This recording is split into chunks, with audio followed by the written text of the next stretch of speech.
जय श्री कृष्णा, जय श्री राधे। कैसे हो दोस्तों आप सभी। उम्मीद करती हूँ आप सब बहुत ही बढ़िया होंगे। दोस्तों आपके इष्ट की, आपके आराध्य की कृपा आप पर सदैव और सदैव बनी रही, यही मंगल कामना करती हूँ दोस्तों। चलिए दोस्तों, करवा चौथ का व्रत आ गया है और पति की लंबी उम्र के लिए सुहागनें 20 अक्टूबर को निर्जला व्रत रखेंगी। इस व्रत में शाम को चंद्रमा को अर्घ देकर व्रत खोला जाता है। इस बार 20 अक्टूबर को चंद्र उदय 7:40 पर होगा, जिसके बाद महिलाएं चांद और पति को छलनी से देखकर अर्घ देंगी और उसके बाद जल को ग्रहण कर अपने व्रत को पूर्ण करेंगी। इस दिन कार्तिक कृष्ण तिथि दिन में 10:46 तक रहेगी। उसके बाद चतुर्थी तिथि लग जाएगी। इस दिन शाम को शुभ मुहूर्त में कथा सुनकर और मिट्टी के करवे में सीख डालकर चंद्रमा को अर्घ दिया जाता है। दोस्तों, करवा माता की कथा का पाठ करने से पति की आयु लंबी होती है, सुख समृद्धि बढ़ती है और ऐश्वर्य की प्राप्ति होती है और वैवाहिक जीवन में प्रेम और तालमेल सदैव माता की कृपा से और गणेश जी की कृपा से बना रहता है। दोस्तों, करवा चौथ में व्रत में करवा माता का आशीर्वाद लेना अत्यंत ज़रूरी और शुभ मंगलकारी होता है। दोस्तों, दाम्पत्य जीवन में मधुरता लाने वाला और संबंधों को अधिक मजबूत बनाने वाला यह त्यौहार करवा चौथ सुहागनें तो रखेंगी और साथ ही साथ कुंवारी कन्याएं भी व्रत रखेंगी। कुंवारी कन्याएं मनोनुकूल पति की प्राप्ति के लिए इस दिन निर्जला व्रत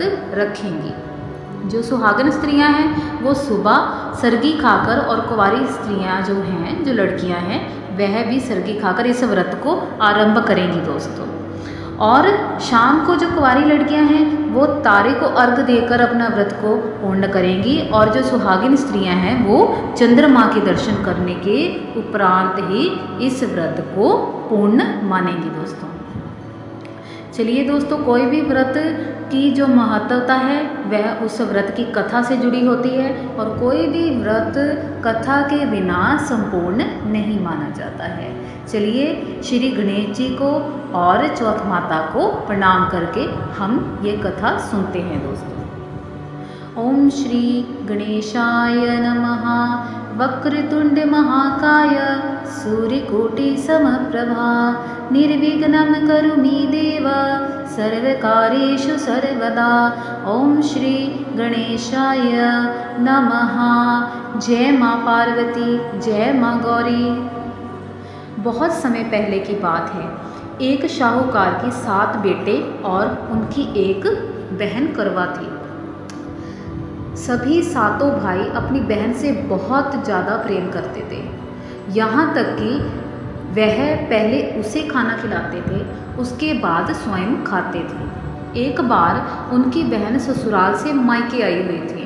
शाम को भाई जब अपना व्यापार बंद करके घर आए तो उन्होंने देखा कि उनकी बहन अत्यंत व्याकुल है। सभी भाई खाना खाने बैठे और अपनी बहन से भी खाना खाने को आग्रह करने लगे, लेकिन बहन ने बताया कि उसका आज करवा चौथ का निर्जला व्रत है और वह खाना केवल और केवल चंद्रमा का दर्शन करके ही खाएगी। उसे अर्घ देकर ही वह अपनी पूजा को संपूर्ण मानेगी और उसके बाद ही कुछ ग्रहण करेगी। क्योंकि चंद्रमा अभी तक निकला नहीं था, इसलिए वह भूख प्यास से व्याकुल हो उठी। सबसे छोटे भाई को अपनी बहन की हालत पर बहुत दया आई और उसके हालत को देख नहीं पाया। वह दूर पीपल के पेड़ पर एक दीपक जलाकर छलनी की ओट में उसने रख दिया। दूर से देखने पर वह ऐसा ही प्रतीत होता था जैसे चतुर्थी का चांद उदित हो गया हो। इसके बाद भाई अपनी बहन को बताता है कि चांद निकल आया है, तुम उसे अर्घ देने के बाद भोजन कर सकती हो। बहन तो खुशी के मारे दौड़ी दौड़ी सीढ़ियों पर चढ़कर चांद को देखती है, उससे अर्घ देकर खाना खाने बैठ जाती है। वहाँ जब वह खाना खाने बैठती है तो पहला टुकड़ा मुंह में डालते ही उसे छींक आ जाती है। दूसरा टुकड़ा डालते तो उसके खाने में से बाल निकल आता है। जैसे ही वह तीसरा टुकड़ा मुंह में डालती है वैसे ही उसके पति की मृत्यु का समाचार उसे मिल जाता है। वह अत्यंत बौखला जाती है। उसकी भाभी उसे सच्चाई से अवगत करवाती है कि उसके साथ ऐसा क्यों हुआ है। करवा चौथ का व्रत तुम्हारा खंडित हो गया है, टूट गया है, जिसके कारण भगवान श्री गणेश और माँ पार्वती तुमसे नाराज़ हैं। इसी कारण यह मुसीबत तुम्हारे जीवन में आई है। सच्चाई जानने के बाद करवा निश्चय करती है कि वह अपने पति का अंतिम संस्कार नहीं होने देगी और अपने सतीत्व से अपने पति को पुनर्जीवन दान दिलाकर ही रहेगी। वह पूरे 1 साल तक अपने पति के शव के पास ही बैठी रहती है, उसकी देखभाल करती है। उसके ऊपर उगने वाले सुई नुमा घास को वह एकत्रित करती रहती है। 1 साल के बाद फिर करवा चौथ का व्रत आ जाता है।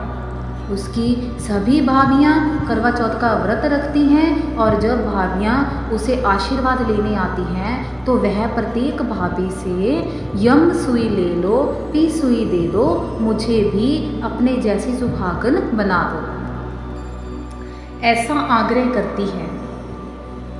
लेकिन हर बार भाभी उसे अगली भाभी से आग्रह कहने के लिए भेज देती है। इस प्रकार जब छठी भाभी का जो समय हो जाता है आशीर्वाद लेने का तो वह करवा उससे भी वही दोहराती है।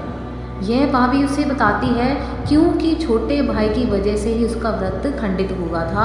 उसकी पत्नी में ही शक्ति है कि वह तुम्हारे पति को दोबारा जीवन दान दे सके, इसलिए जब वह आए तो तुम उसे पकड़ लेना और जब तक वह तुम्हारे पति को जिंदा ना कर दे उसे नहीं छोड़ना। ऐसा कहकर वह वहाँ से चली जाती है। सबसे अंत में जब छोटी भाभी आती है तो करवा उसे भी सुहागन बनने का आग्रह करती है, लेकिन वह टाल मटोल करने लगती है। इसे देखकर करवा उन्हें जोर से पकड़ लेती है और अपने सुहाग को जिंदा करने का आग्रह करने लगती है। भाभी उससे छोड़ने को बोलती है, उसे नोचती है, उसे खचोटती है, लेकिन करवा उसे नहीं छोड़ती। अंत में उसकी तपस्या को देखकर भाभी को दया आ जाती है और वह अपनी छोटी उंगली को चीर कर उसमें से खून निकालकर अमृत को उसके पति के मुंह में डाल देती है। करवा का पति तुरंत गणेश जी का नाम लेता हुआ उठ खड़ा होता है। जय श्री गणेश, जय श्री गणेश कहते हुए वह जीवित हो जाता है। इस प्रकार प्रभु की कृपा से उसकी छोटी भाभी के माध्यम से करवा को अपना सुहाग वापस मिल जाता है। हे गणेश जी, हे माँ गौरी, जिस प्रकार करवा को चिर सुहागन का वरदान दिया उससे आपने सभी प्रकार के सुख संपत्ति को प्रदान कर दिया, वैसे ही मुझे और सभी सुहागनों को ऐसा ही आशीर्वाद आप दें। जय श्री गणेश। चलिए दोस्तों, अगली कथा का श्रवण करते हैं।